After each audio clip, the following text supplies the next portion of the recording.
Good evening, everyone. Thank you so much for joining us tonight. This is, well, first of all, I'll introduce myself. My name is JL Richardson. I am the founder and artistic director of the Festival of Literary Diversity.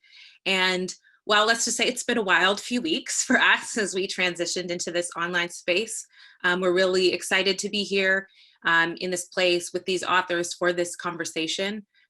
Typically tonight begins in our theater and in Brampton, Ontario. And tonight it's in our homes. And I'm really grateful to be in your home, for you to be in mine, and to be in the homes of these authors and fabulous writers. Please sit back, put your feet up, grab a glass of wine, a tea. We'd love for you to join not only in the conversation of listening, but at the hashtag Fold2020. If you hear something really meaningful, we'd love for you to share that as well. We are pleased to offer closed captioning tonight and for all of our events. Tonight is part one. Part two will take place tomorrow. My colleague Amanda Leduc will be hosting, and so you'll meet her there if you haven't already. I'd like to thank Penguin Random House for sponsoring this event, and to all the sponsors who have participated in this with us. We're really grateful. I want to begin by really just pointing out, I mentioned Brampton and the Rose Theatre, and but our festival typically takes place on what's truly the ancestral and the traditional and unceded Indigenous territories, Mississaugas of the Credit First Nation, and the traditional homeland of the Wendat, the Anishinaabe, and the Haudenosaunee nations.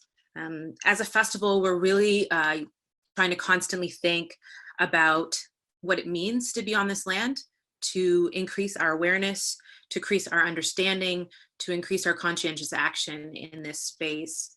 And if you're joining us, and like me, you're not Indigenous, we'd like you to really think about the stories and the people who are Indigenous to the land you're on, the first peoples of the place that you call home, or the place that you found yourself right now.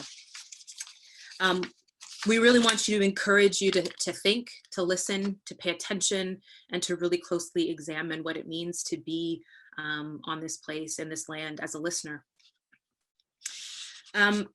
This space, just like our physical space, we want it to be a safe space, and that's a really important part of what we do. And so we have closed the chat, but you will be able to pose questions through the Q&A box.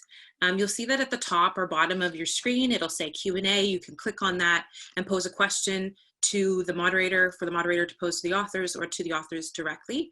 And we'll be keeping an eye on that throughout the conversation.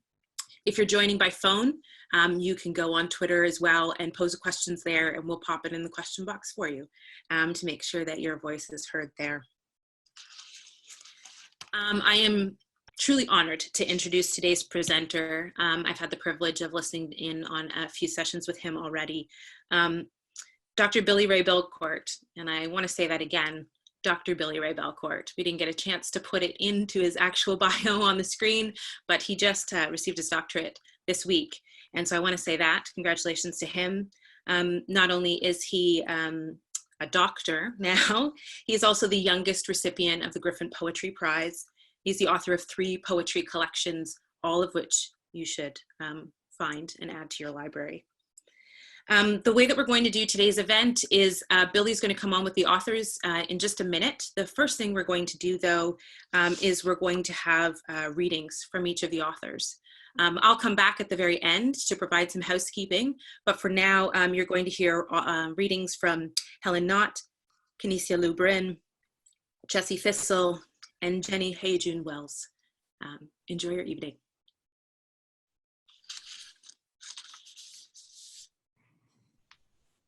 Alex lay down beside me and wrapped his long, pale arms around me. Arms white like snow, Maya Sue would say. White like yes. She would say it in our language. I vibrated, and he held me tighter. His body became a straitjacket, and tempting to restrain my body's need to convulse. I felt as if my spirit was trying to break out of my skin. Maybe it was. Minutes rolled by. An hour passed. Helen, he whispered. I moaned in reply. Even full syllables and words were not without effort. Did you sleep at all? No. Helen? My shirt is soaked from your sweat. After another hour of restraining me and comforting me, with still no luck at sleeping, he left me to fight my own battle. Contracting, expanding, contracting.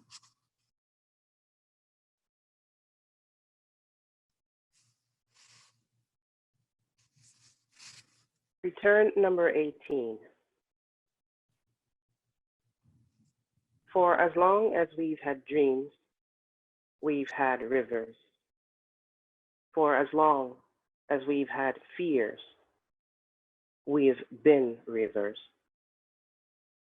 We've been legions held ransom for our thirst. We wake up ready to stay awake to the rush wild innermost that time can offer us, to the week old boats that have come to pick us up with rumors of our innocence, in sad strong songs that pile up before the rain, the good pungency of wind through the corn, and once full creeks, grabbed guns, the vroom vroom of a crushed mood, coming back as you and only you, please, you without helmet, full of song, full of wine, and just as you with sword, heavy with the ordination of mud, worn out of dream, to take up my request, to lower the blood pressure, keep alive a word for this problem and this dream.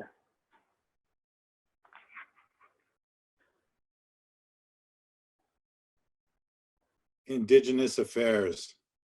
At night, alone, when the dope sickness set in and the begging became too humiliating, I'd wander from the Byward Market to the Centennial Flame Fountain on Parliament Hill, looking for respite from my addictions. Ashamed, I sat with my back to the Peace Tower, thrust my hand in the cool fountain water, fishing out hordes of coins thrown by tourists and passers-by. The RCMP who guarded the fountain always saw me coming from way down at the bottom of Rideau Hill, near the milestones in Chateau Laurier, but he never stopped me. Instead, he'd sit and wait for me, watch as I shoveled wet change into my pockets, then, before I got too greedy, rush out and chase me away. He always let me escape. We both understood what was going on, why I was there, stealing from the Centennial Flame.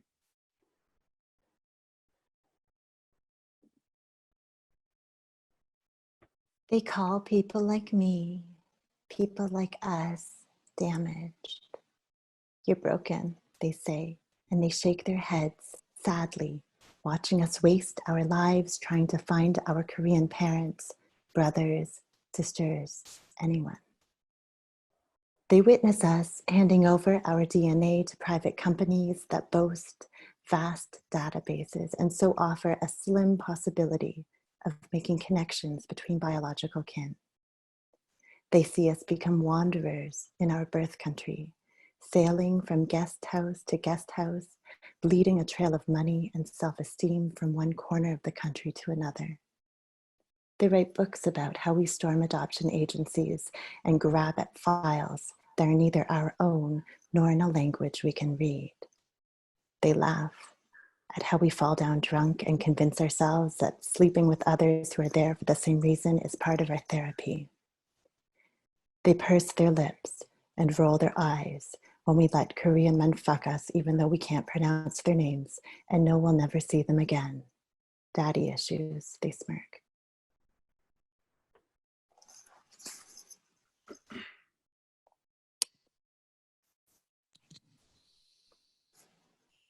Thank you, everyone. You all read so beautifully.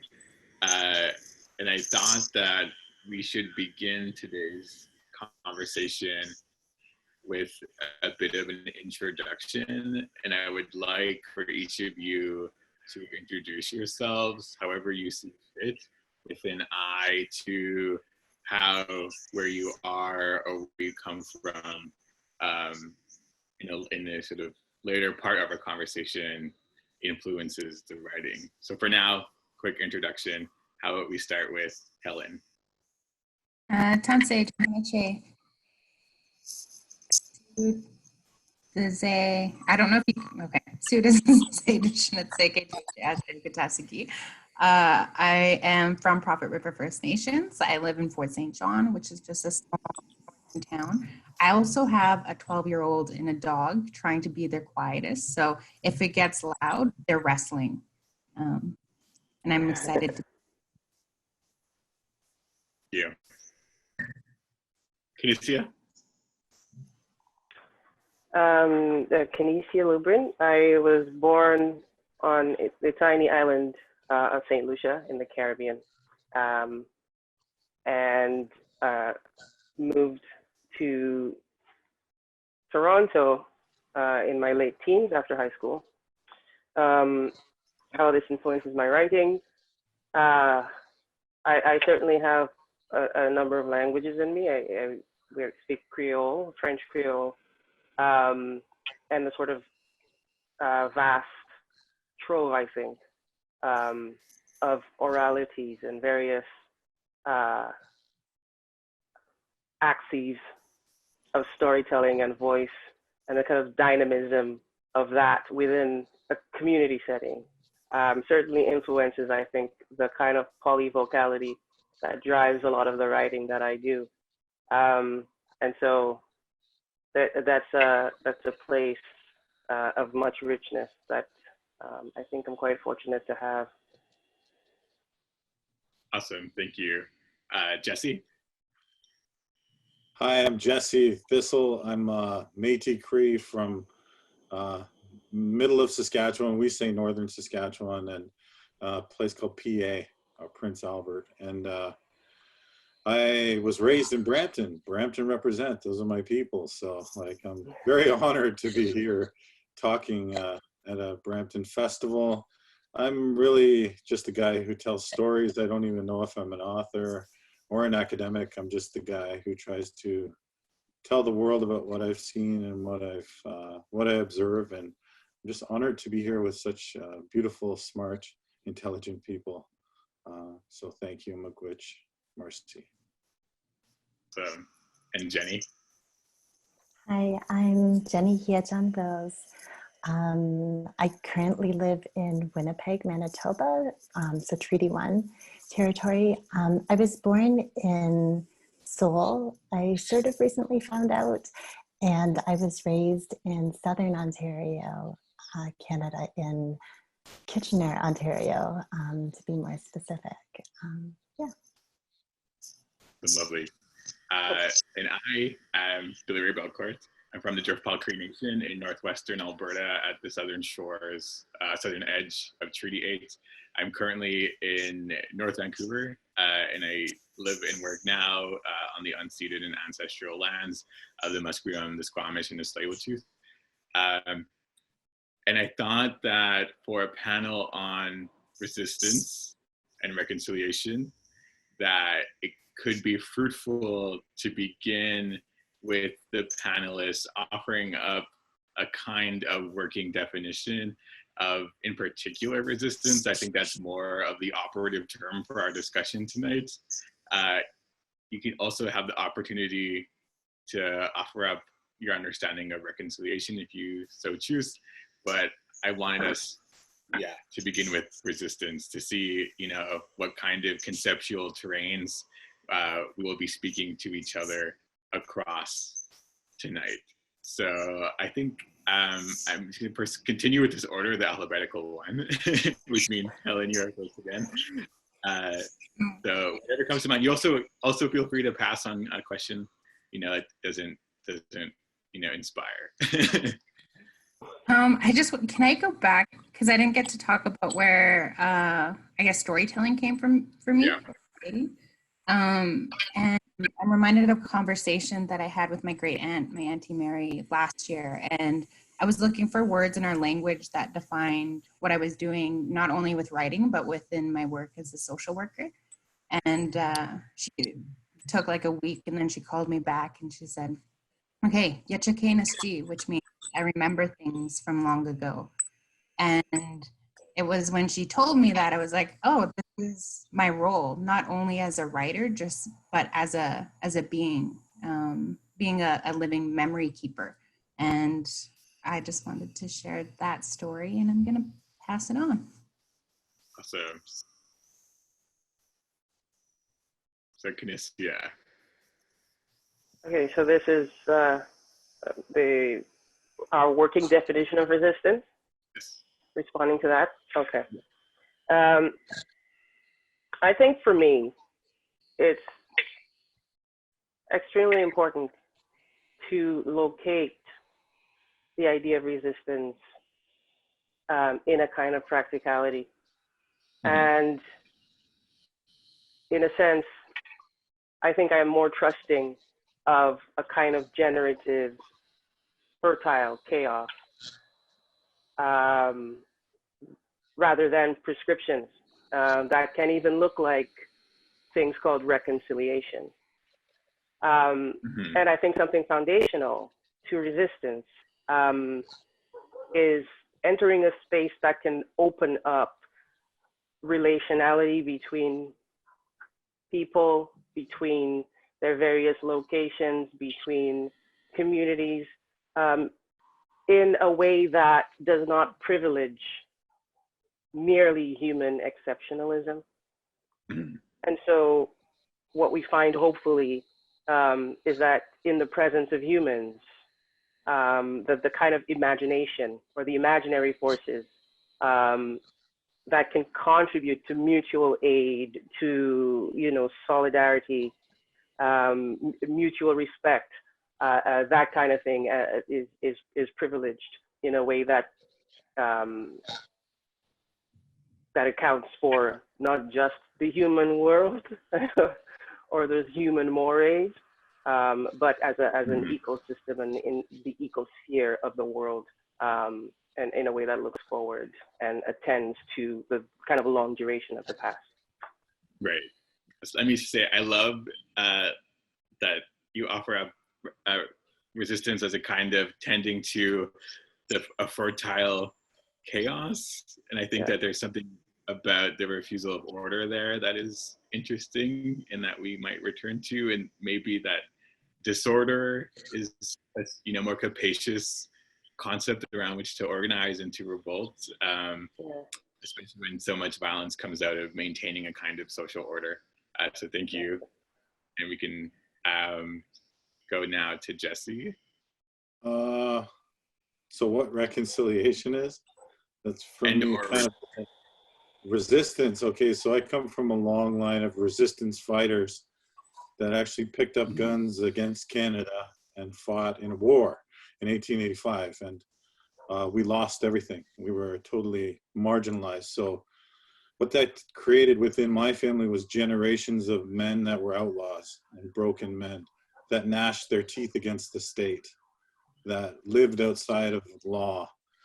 And I kind of lived like that when I was young. I was a kind of, I wouldn't say an outlaw, but I was definitely living outside the state, incarcerated. And it wasn't until years later that I realized that real resistance isn't violence, like physical violence. It's, as an Indigenous person, reasserting our kinship structures and our relationships within our worldviews of Wekutuwin.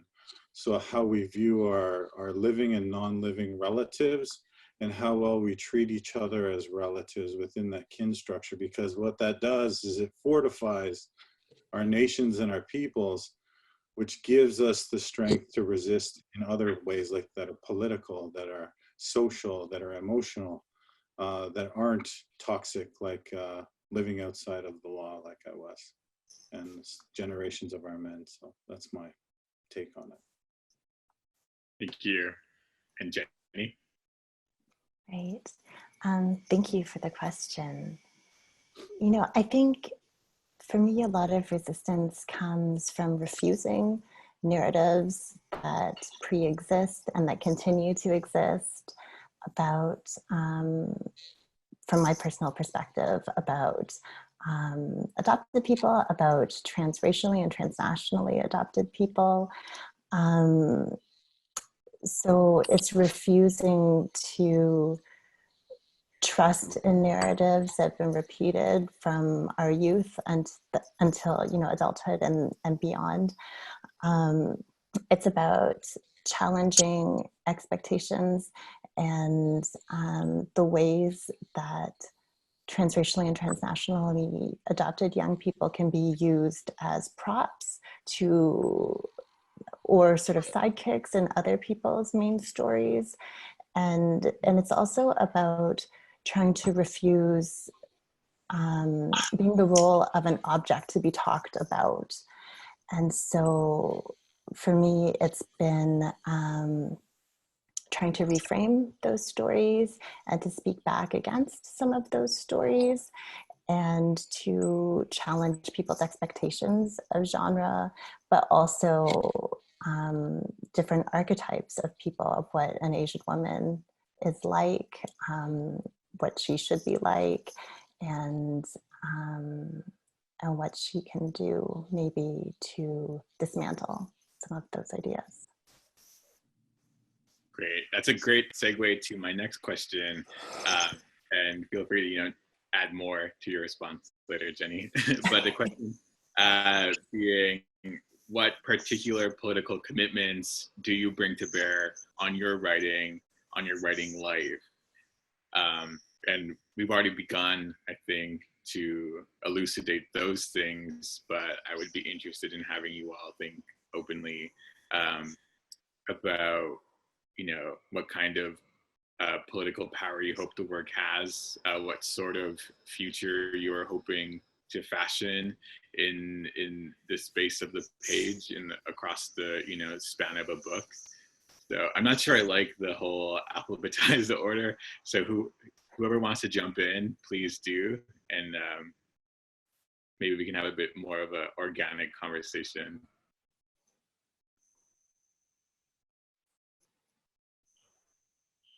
So I don't know if it's like a chicken or the egg situation, like what came first, writing with some political nuances in it, or was it the advocacy and activism work? One of the first poems that I wrote and read publicly was used by a lot of Indigenous women, primarily at Sisters in Spirit vigils. And so I was like, yeah, it's great. People would read it wherever. And then eventually it was read at a vigil event on Parliament Hill. And then that poem kind of became a preface for a 2014 report by the Special Committee of Violence Against Indigenous Women, and then took this life on its own outside of me. And often I find within my life where I am involved with a lot of social work and activism, writing has almost become this like safe haven for me where I can be. And sometimes obviously those parts come into it, but it almost feels like a space of freedom for me that kind of like is a liberation from my everyday life. It makes me think of how you first came onto my radar, which is when I saw a video of you, Helen, reciting a poem in opposition to the Site C dam. And I think that went viral at the time. And I think also at a time when poetry didn't have the kind of virality that it has today, or in the last couple of years. Did you want to talk a bit about that experience? Yeah, so we ended up making a video with CBC Arts, and we ended up making a short too called Peace River Rising. And so I was doing a lot of work surrounding the Site C dam, and to this point of placing like body on land and between machinery and this winter camp that we skidooed in and skidooed out of with like a little wood stove, minus 20.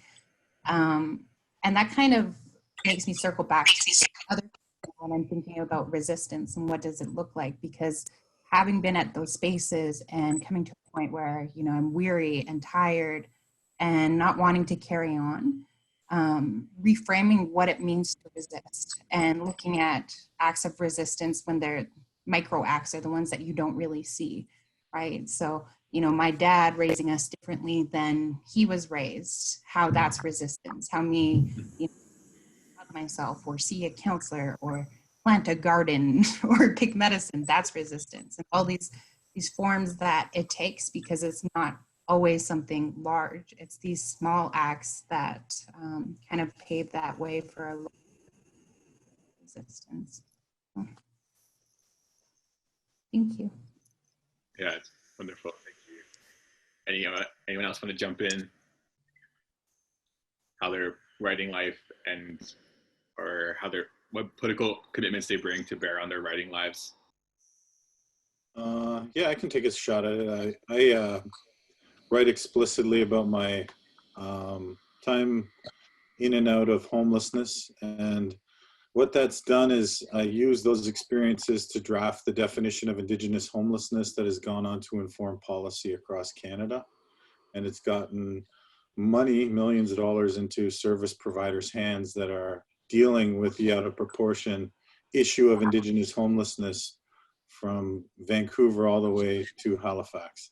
And so I guess I'm humanizing and creating a coherence and an understanding in policymakers. So I don't ever want to speak for all Indigenous people and all kinds of homelessness, but I can shed a light on the different dimensions of it as they appear, like loss of land, loss of culture, destruction of worldviews, these kind of things that impact and create Indigenous homelessness. And so that's what my writing does, yeah.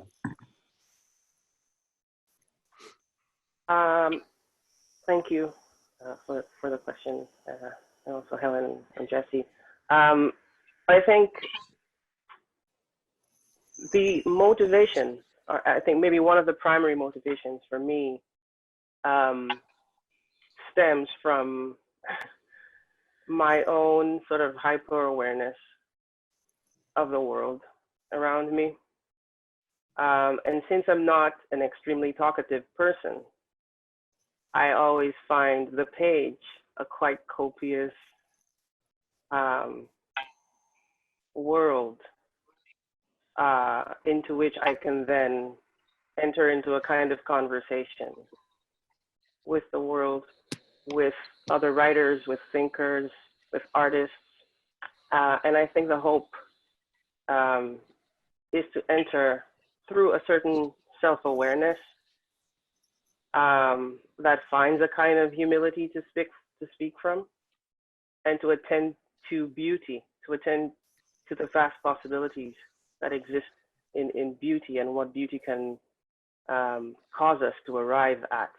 And so if to create then as a writer is about self-awareness and is about ostensibly wanting to affect others in a way that the world can open up for them through their own experiences of it and through the written word, a kind of better world, something beyond the primary function of storytelling as a kind of so-called entertainment.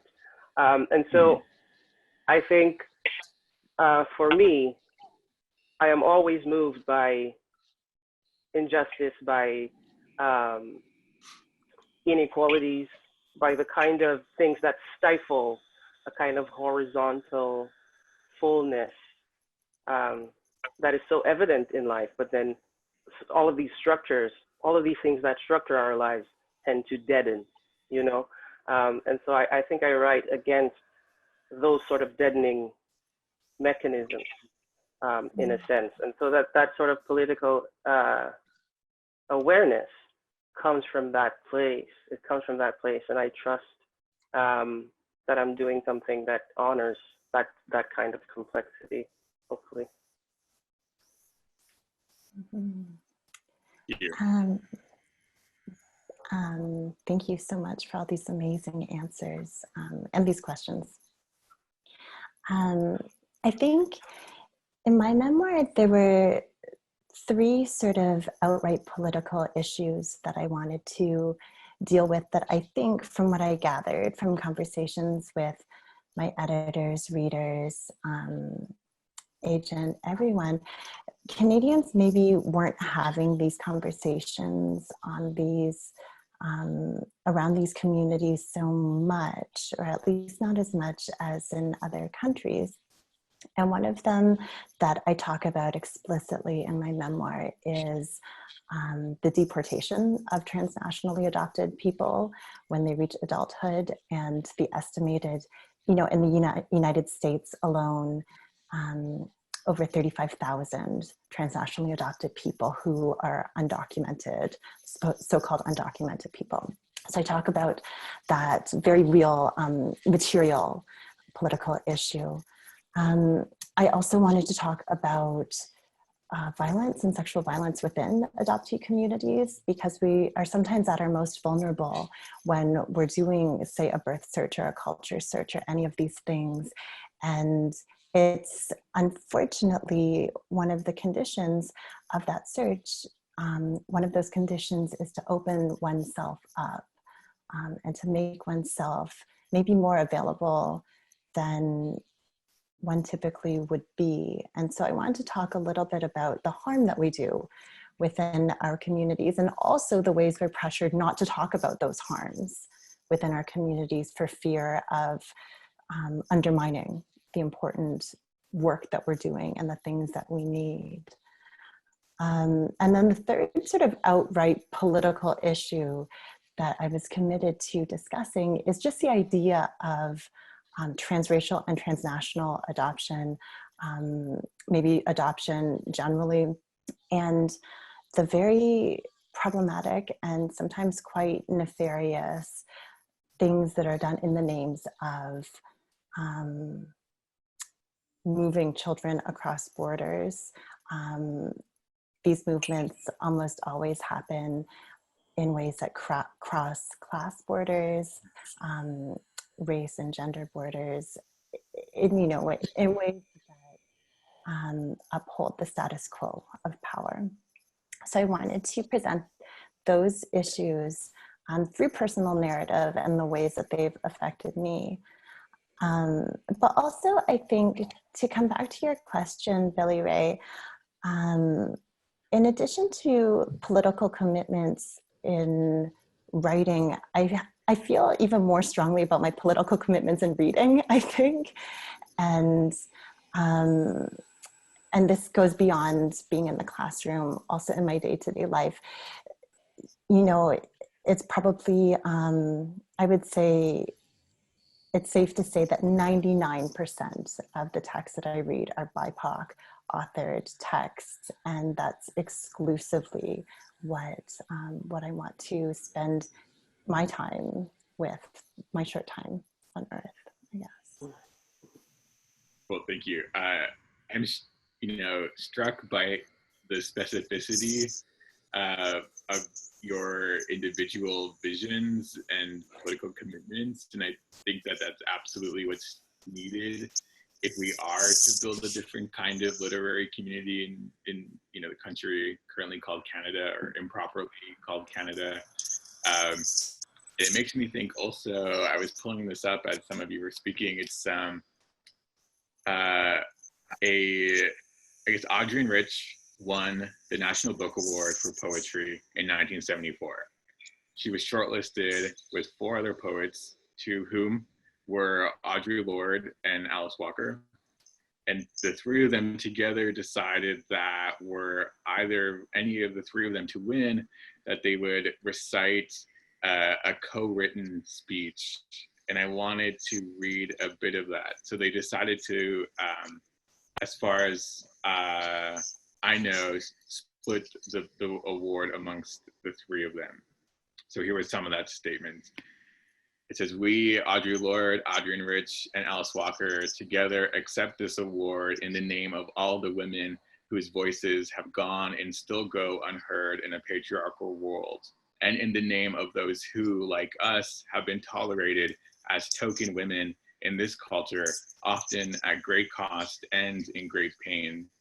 We believe that we can enrich ourselves more in supporting and giving to each other than by competing against each other, and that poetry, if it is poetry, exists in a realm beyond ranking and comparison. We symbolically join together here in refusing the terms of patriarchal competition and declaring that we will share this prize among us to be as best we can for women." And I think this is a moment of literary resistance, already decades old, that feels like it's almost, there's still a sense of impossibility about it. And that in 2020, that sort of act of literary resistance would still come as a surprise to many. And so I wanted us to think together particularly about literary resistance, whether that have to do with the subject matter, writing towards what has, hitherto been unrepresentable or has gone silenced in the canon of Canadian literature. We can imagine together what possible acts of literary protests, could shake the foundations of Canadian literature. I'm hopeful that there can be a practical conversation right now about, institutional life, about, what writers who write from the margins, what we're doing in those margins to build something in opposition to, not just patriarchal norms of competition or the devaluing of women's writing, but vis-a-vis our own communities, our own political commitments, vis-a-vis Indigenous resistance, all kinds of racialized resistance in this country. So yeah, whatever that sparks for any of you, I'd love to hear anything. I don't really know how to answer this. What I would say is that I feel like I'm in a bubble. I'm in the northeast corner. I'm in a tiny town. I don't have a lot of interactions with like a literary world. I have crossed your path a few times, but I've come across Indigenous women that not only in person but through online have kind of taken that anti-role. And what does that anti-role look like? I guess that sense of mentorship, but also calming me down if I'm it was like a month before my book came out and I was like losing it. And I was like, oh my God, I shouldn't have done this. What did I do? And I messaged Kim Anderson, who wrote the afterword, and she's has always been one of my like Indigenous social work academic sheroes. And she's like, I have a long drive tomorrow afternoon. I'll talk to you. And she just like brought me right down and calmed me down to this point of like, okay, I can believe in this, and thank you for being there. And having these women show up as touchstones, but also realizing that within that community, it's kind of like within an activist community that not everybody is healed and whole within that space. And there are some harmful relationships. And I just wanted to highlight, I don't know if I can do this, but I'm totally going to do it. Jenny, because Jenny has been doing this like makeup book look every day in Iceland. And she's been highlighting like POC writers. And I am such a fan. Like I've been sitting over here, if you see me with a big smile, I'm just like, oh my gosh, there's Jenny. I love her so much. And just that willingness to have that goodwill and that feeling, not knowing people either, but of continuously lifting each other up and knowing that there's room for everyone and trying to do that in any way possible, I guess. And that goes from larger levels to, you know, going to the high school and hanging out with kids there and listening to their poetry or encouraging their writing and having discussions with them as well at a smaller level. But Yeah, I love that. I love that response because it, I think, reveals that I didn't quite ask the question correctly. Because yes, because it's like Toronto is not the center of literary life in this country, especially for writers of color, queer writers, trans writers, etc. And that there's a lot happening, you know, that isn't understood to be literary activity in places like, you know, northeastern British Columbia. But thank you for that. If I may add just a small word to that, and it's interesting to call up the idea of literary resistance. As a Black woman who descends from enslaved people, who does not have a full sense of her own genealogies and her own inheritances, or the full scope of that, it's quite important for me to continue to do what Dion Rand calls sitting in the room with history. And of course, to attend to how something like that, like sitting in the room with history,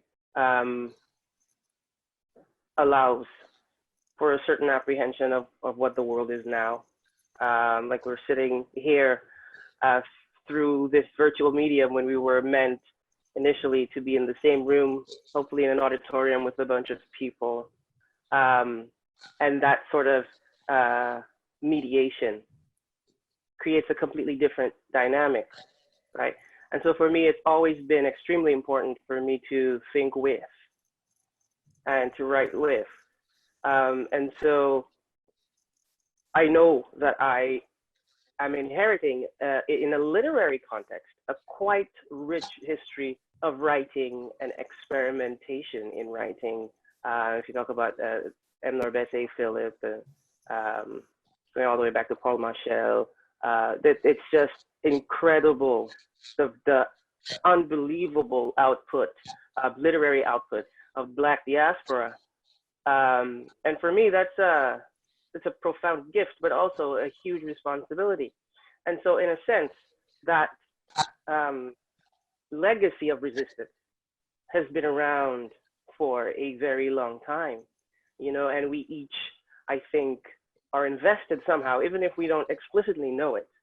We're invested in continuing that legacy of literary, quote unquote, resistance, because we are necessarily outside of the institutionalized norm or the dominance of the institutionalized norm, right?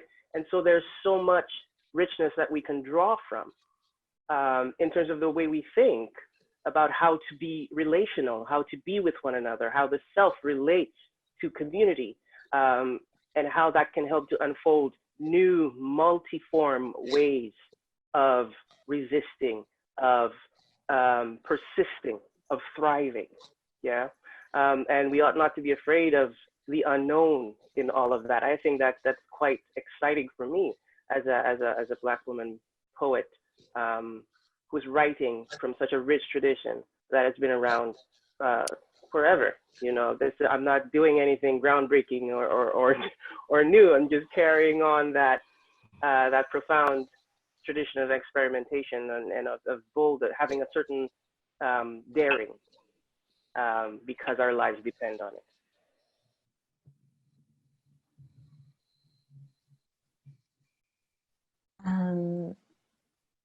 You know, I'm really struck by this anecdote that you've provided for us all. And I'm struck by how, once again, it's Black intersectional feminists who are sort of showing by example, generously teaching through example in these ways. You know, I guess for me, because I work in higher education, I work in the institution, sometimes these questions are really difficult because I know that I work within and represent white supremacist institutions in these ways. I perpetuate so many of the violences that are just inherent in those entities, I think. And as a critical race studies prof within that space, I do what I can, but still I'm working within that house. And so I'm astounded, I think, by entities like The Fold, to be honest. I mean, we're all here talking about these issues at a festival that I suspect was in part created to find a space for folks who are being completely marginalized and left out or tokenized, as the anecdote you describe mentions, in other spaces. And so it's such a, to me, miraculous example of saying, you know what, we don't want to be just, you know, this window dressing for this political issue that is hot or that you're interested in right now, or to fill some sort of grant writing quota or whatever, or to, you know, appease one's liberal sort of sentimental ego. We're going to make something else, and it's going to be for us, and it's going to be something so beautiful. So bringing like politics and beauty and celebration and all of those things together is a powerful example for me, I think. A model I wish that I could live by more.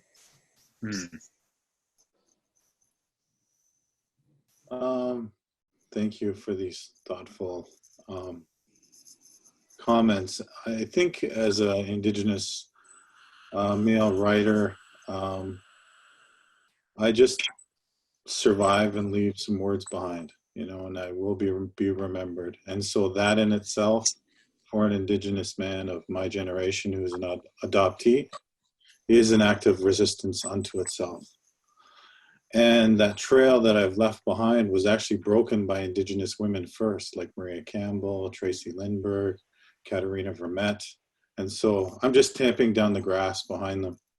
And my little niece, Alexa, looks to Uncle Jesse and says, I can be a writer too, you know, and like, just like my uncle. And so I guess it's an act of love, just staying alive and writing and leaving some words behind so she can follow behind me, so. Thank you all. There's such humility in each of your responses, and you know, in different ways, that I find very inspiring.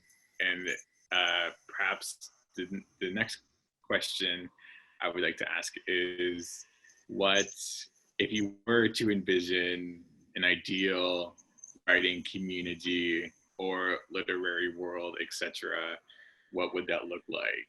And I, you know, encourage you to think as, you know, utopian as possible. I think of, you know, like your earlier remark, Helen, about, you know, picking berries, etc., you know, medicines. You know, think as unliterarily as possible also, if you so choose.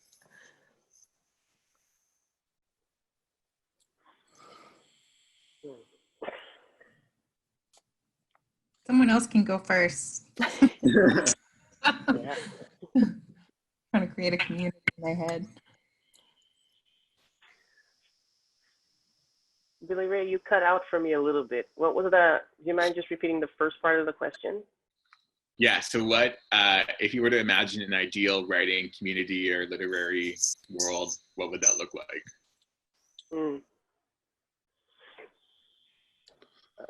I can give you a practical answer. Awesome. So when I go to literary festivals and stuff, everybody's drinking. And like some of us just don't want to drink or hang out in that way. And like for me, I wish there was like places that were safe within literary communities that weren't centered around alcohol or going out and trying to live that idealized, you know, or New Orleans author from like the 1930s. They're drinking and like being an author is so much more than that, right? And so that's kind of violent for people that are in sobriety or trying to find their way in a different way. And so I'm not the only one who's voiced this. And yeah, it's just, I guess, widening the circle of belonging so things don't center around that. Yeah, that's a great point too, because it reveals that, you know, we as writers of color, Indigenous writers, we receive a lot of forms inside of which to do literary things that don't seem to be open for interrogation. You know, we inherit a lot that we actually don't ask for. And so I think this is what my question is also getting at, you know, what are the alternatives when it doesn't feel like we are given this space to implement them?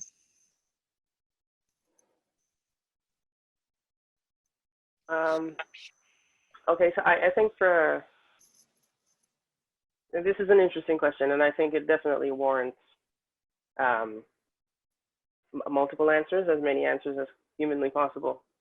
But I think for me, I would envision something closer to the utopia where individual genius is not so touted as, you know, a kind of central credo from which to operate in our various, call it geniuses, you know, where there's room for the multiplicity of expressions and multimodal forms of engagement with the richness, you know, that we bring to the literary world. And so I think I for me, it would be something a lot more horizontal, you know, not this sort of hierarchical, top-down, brutal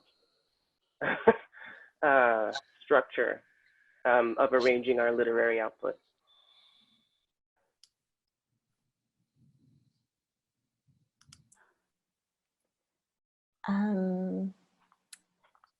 I think I'd love to see, for myself, a writing community that is QT BIPOC, that feels like a safe place to have conversations of where politics and craft come together, that neither of these things are done without the other, and that they needn't be mutually exclusive. And I think that maybe to elaborate a bit on what Jesse was saying, I'd love to see a place that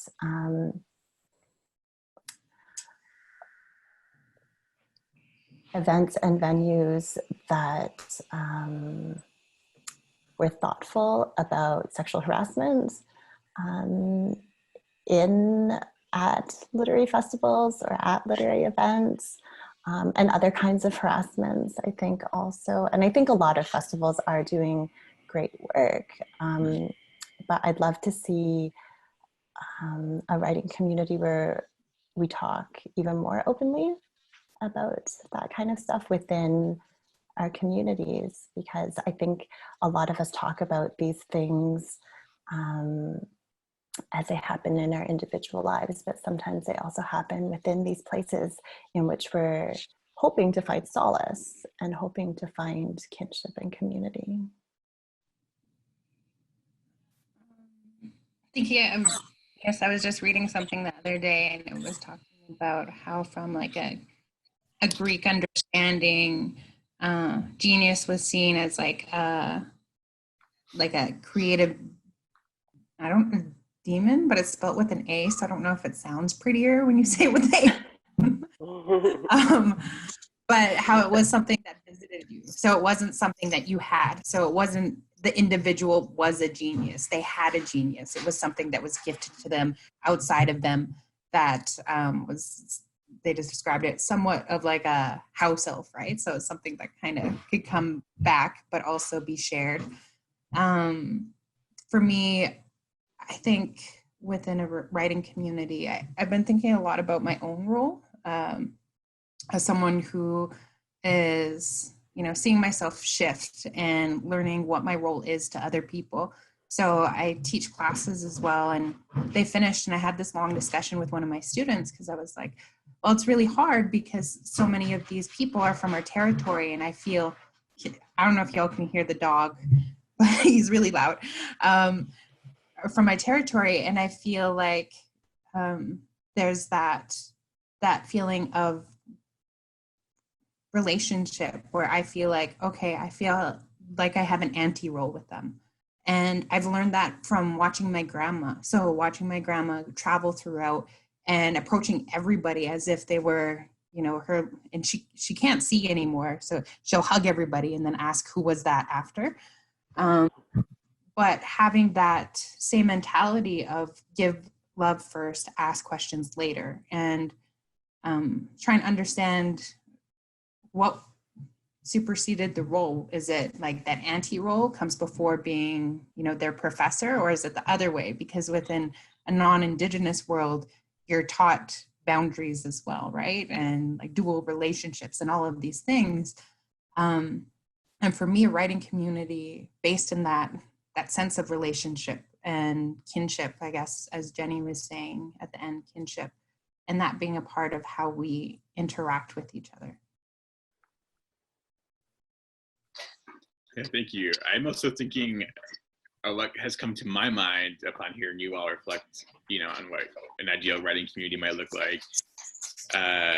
In January 2018, I had the pleasure of leading with two other faculty members a residency at the Banff Center, and Ariel Twist, another lovely Indigenous writer, was one of my mentees, and we, you know, would wake up, we'd go eat breakfast, we'd do a bunch of other things, do like an hour and a bit of writing, you know, continue to do other social activities, eat together, you know, and that to me was, you know, all of that was literary activity, all of that was writing, all that had to do with sentences and our books that were still being put together. And so I wish that we could all have experiences of that, like that, you know, that aren't landlocked to institutions, but, you know, are more available. And so that's part of my own vision. And I thought I would actually give any of you the opportunity to speak across these boxes to each other. If anything has come up, I have had the pleasure of meeting all four of you actually, and, you know, spending a bit of time with each of you in the material world. Did anyone want to say anything to each other?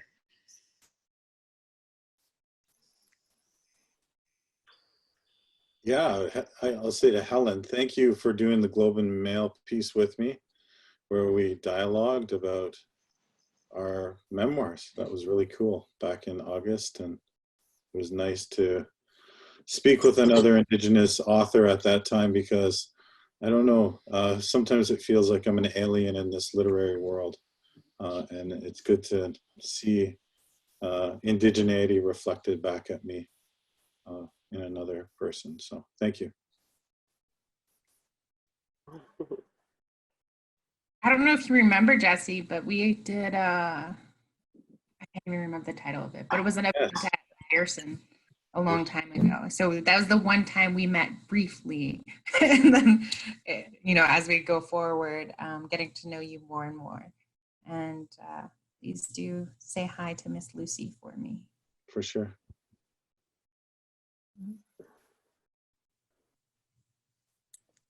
So Kinesia and I met at a writing residency a few years ago. And we shared work. We were in the same sort of small group there. We shared work, the two of us. And not only was I so struck by how brilliant a writer she is. It was a fiction or prose kind of cohort. And so it's a little bit different from what you were reading tonight.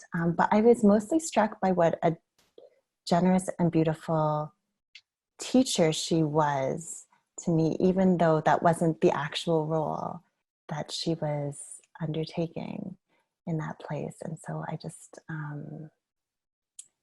been thinking a lot about those moments that we shared together, because your students, your actual students are so fortunate to study with you. But I think that that you're teaching people all of the time. And I would say the same for all of you, because I know people have learned so much from everything that you've written, and I hear about it firsthand. And I see your voices and your influence in other people's work, which is truly, truly an honor, I think. Oh, that's very lovely of you to say, Jenny. Yeah, that was quite a time. And I remember that was the first time I heard you read from your now brilliantly received memoir. And I was really quite so moved by that reading. And I came up to you afterwards and I said a thing. And I think there was quite a capacious silence, you know, that is indicative of people actually being present to one another, you know? And so if there is a way to sort of expand or extend this idea of reconciliation, or, you know, reconciliation is a word that I find extremely problematic. You know, it's kind of like we are sort of given over to this idea of benevolence when accountability has been entirely skipped over. And so I resist that. You know, it's like we have shelters, shelters for the homeless in place, while that in itself is covering, as you know, as though it's something benevolent and kind, which in a sense it is, but it's actually covering up the fact that there does not need to be any homeless people, because the world is rich enough for there not to be any homeless people.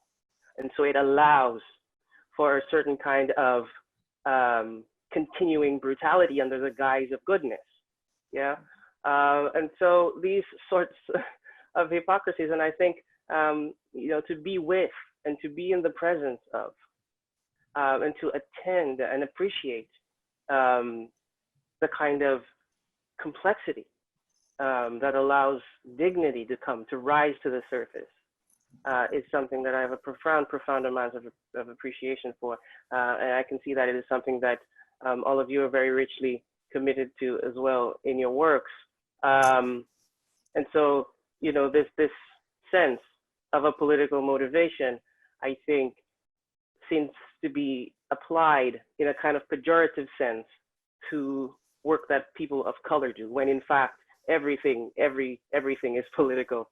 Yeah, it just so happens that, you know, certain people are given a certain brand, you know, and I think in thinking of how to be with and to attend to the various kinds of works that we're committed to doing as an ecosystem of creators, is to be very much appreciative of both what is known and what is unknown in all of that, and to allow a kind of largesse of engagement in that sense. And so that's always something to keep learning how to do and how to adjust and to make possible in today's very unsure world.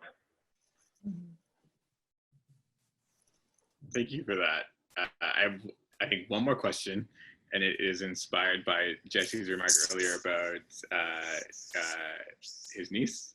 So I was wondering, I think because this has something to do with the ethical and political possibilities of writing, of doing the kind of writing that you all do. So what reader of your book has been the most impactful? So maybe to phrase that a little differently, having heard their response to your book, you know, was there a sort of light bulb moment? Did it make you emotional or render you speechless. Do you get the gist of what I'm asking? I think it's unexpected. It's unexpected. Are you talking about like a specific person or like the Yeah, reader? you have to give names.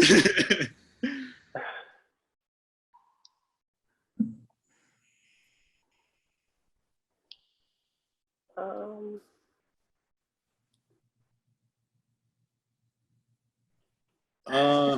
Yeah, I think the most surprising thing to me is how youth have like really found strength in my words, and I didn't think that was. I thought I was writing for people of my generation, 40 and up, and youth are the largest readers of my work right now, and so that gives me a lot of hope that they're a lot wiser than I thought they were, and I have a lot to learn about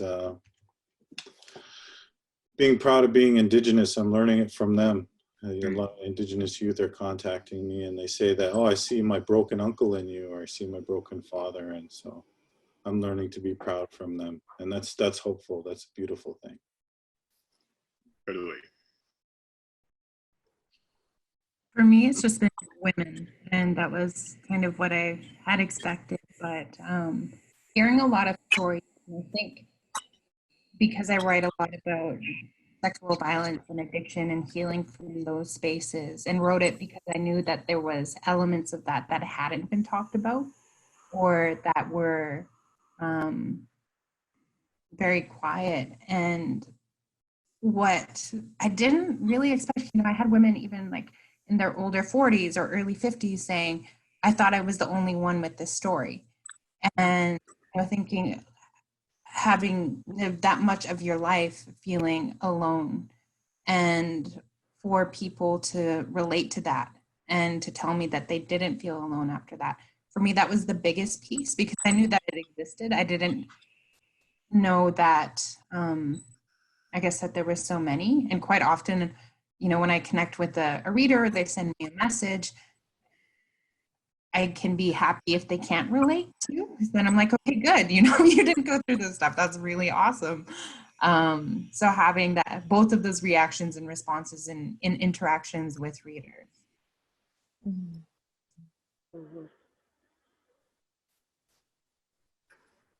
mhm. Yeah, reactions from readers. I think I tend to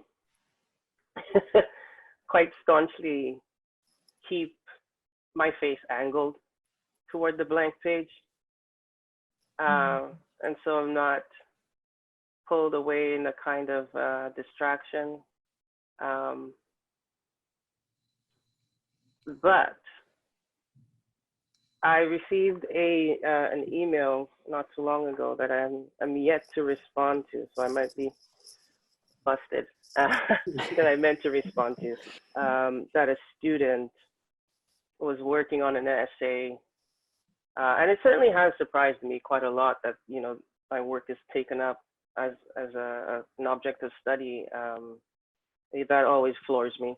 But this particular student had written to say, that, how she does not understand much of the poetry in Voodoo Hypothesis, but that she feels an extreme amount of connection to what is on the page, such that she feels as though it is part of her deep down history that she should understand and she should get, but that she doesn't. And that, in a sense, opened up her world in a way that she just was not expecting upon entering that particular course. And so to hear that, I think, for me was quite resonant because it was a similar thing that I found when I first encountered Dionne Brand's work. Not that I didn't really understand it, that the understanding is kind of held up on a pedestal a lot, but it just spoke to me in a kind of blood rushing, deep down in the bone kind of way, and several things were happening all at once at the level of the spiritual, the emotional, the intellectual, the the psychological, all of that happening in a kind of really beautiful mystery and confluence that was not about fixity, but possibility. And so, you know, that struck me and moved me in a way that I didn't expect, in a sense, because I think I like to keep my, like I said, to keep my head towards a blank page, always there type thing. But it was good to be pulled away from that for a moment.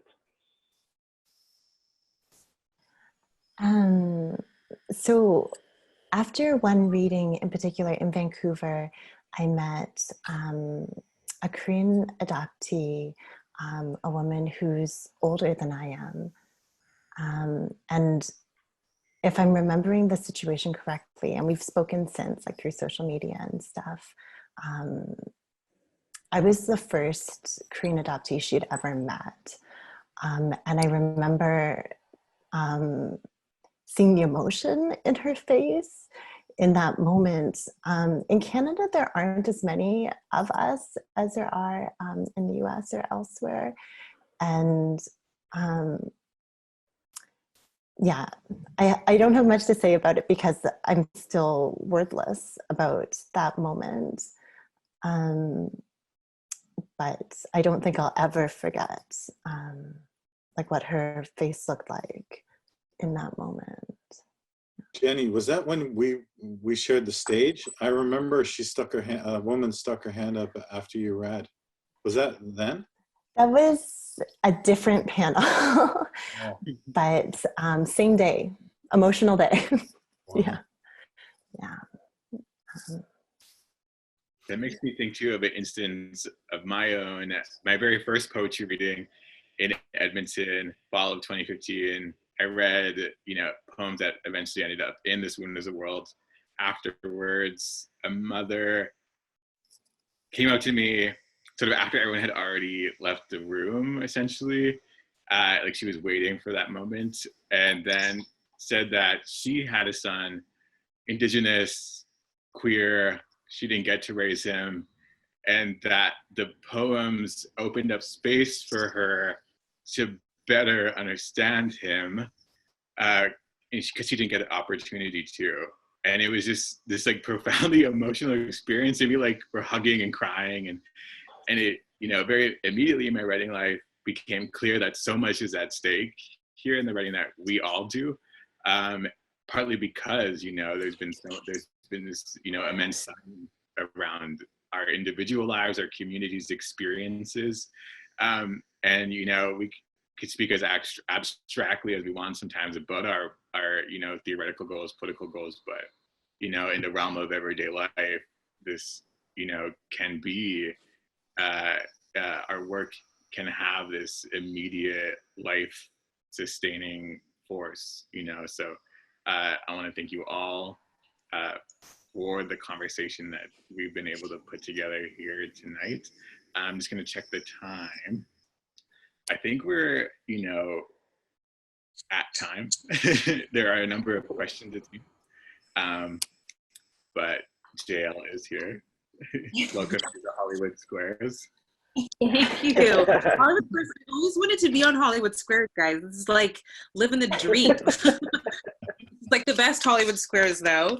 Thank you so much, Billy, for your questions, and all of you for your answers. It was really, before we wrap up, I just want to say thank you for that, for your words, and the literary resistance. That really touched me, and I think every time I talk with folks like you, it reminds me that sometimes I settle into a place that I'm comfortable, and I settle into just, this is good, this is all right. And I have to constantly remember it's not all right in so many ways. There's so much work to do. And thank you for that reminder and that nudge. Yeah. All right. Well, thank you all for joining us. Before everybody leaves, I just want to run through a few things. First of all, thank you to our authors and to our moderator. I also want to thank my team on the back end. Tomorrow, we're going to have part 2 of this discussion with 4 different writers, a different moderator. And so even though it's a similar topic, I think you'll find that the conversation is very different and covers different things. So I hope you'll tune in. There's still a few more spots in that event that you can grab right now. We want to thank our sponsors for this specific event, Penguin Random House, and also all of our sponsors who have supported us. I think it's really important to note that when we went online, all of our sponsors gave us a resounding yes. We continue to support you, our granting partners as well, and so we really want to thank them. I also want to show you all the books from today. Grab your phones, your devices. We're going to put them up on the screen. If you missed them, if you forgot them, if you're not sure, if you want to remember the titles, of course you want to remember the titles, just take a screenshot of these 4 books. Please make sure you grab them. We have our partner, Another Story Bookshop, but you can also get them through your own independent bookstore, wherever you are. I know I posted where everybody's joining us. It was from all across Canada and other places as well. So feel free to support your own independent bookseller. We also have our sponsors Audible. A couple of these books are available. You can also capture content on Audible that's from last year and some really interesting interviews with authors from books you might be interested in as well. And that's available at audible.ca/fold. Something you might notice in the middle, it says Nonfiction Kahoot. We've been doing trivia throughout the festival, and tomorrow we are back to back with events. So we aren't hosting any live Kahoots, but all day long you can take whatever time you have. It'll probably take you about 10 minutes, maybe less, to do a nonfiction Kahoot. You go to kahoot.it, or you download the Kahoot app, and it's 12 trivia questions based on nonfiction, some Canadian, some international. So feel free to take part with that. Top 3 winners will get packages of some of our nonfiction titles and some of the books that you heard from today. We also want to give you some opportunities to continue to support us. We thank you so much for being online. This is the last thing I'm going to say, and then it's off to your beds or your wine or whatever it is that you do at night on a Friday in quarantine. You can follow us on Twitter, on Instagram, or Facebook. You can also sign up for our newsletter. We'll be sending out through our newsletter. We're hoping to post all of the panels on YouTube in the next week or so. And if you sign up for a newsletter, you'll get that reminder of where to go and when that's available. You can also go to Fold 2020 or hashtag Fold 2020 and see the conversation that's happened today. If you heard some things that you really enjoyed, you can post those there, and we'll share those with those who couldn't join us or who are in different time zones. Last and certainly not least, we really appreciate your financial support as well. You can go to Canada Helps and donate to the Fold. Everything this weekend is free, and we want you to enjoy it for free. But if you have a little bit of extra dough in your pocket, feel free to pass it on over at Canada Helps. We will give you a charitable receipt for that as well. My name is JL Richardson. I'm the artistic director for Fold. My partner Amanda Leduc will be hosting tomorrow, but it's been my privilege and pleasure to spend this evening with you in my home and yours. Have a good night.